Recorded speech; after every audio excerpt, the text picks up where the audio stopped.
Dr. Love Chirembo Eruru Baba Samantha IMJKFT Gap Jango Bosco Shire Chichono Dwazi La Ndiani abuda apa wafura do achimbomira kuita naro chimbomira so naso chanditaura zvinhu zviripo ndaimbozuudzwa ndichiti manyipo ndiani abuda apa wafura do achimbomira kuita naro chimbomira so naso chanditaura zvinhu zviripo ndaimbozuudzwa ndichiti manyipo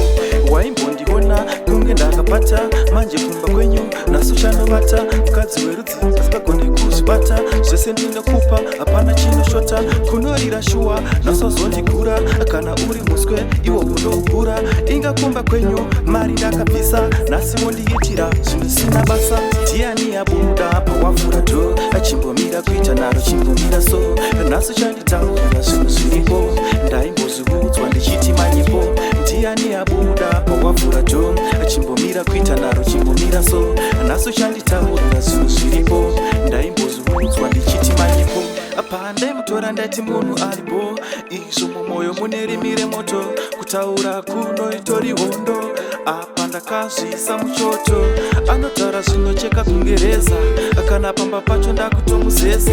akasviba mwoyo kunge mungu kana veukama nechigungu ndiani abuda apa wafura do achimbomira kuita naro chimbomira so naso chanditaura zvinhu zviripo ndaimbozuudzwa ndichiti manyipo ndiani abuda apa wafura do achimbomira kuita naro chimbomira so naso chanditaura zvinhu zviripo ndaimbozuudzwa ndichiti manyipo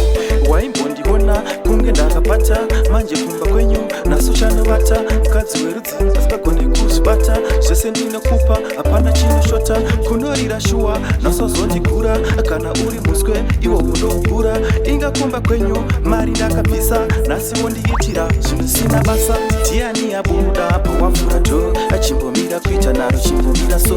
naso chanditaura zvinhu zviripo ndaimbozuudzwa ndichiti manyipo ndiani abuda apa wafura do achimbomira kuita naro chimbomira so naso chanditaura zvinhu zviripo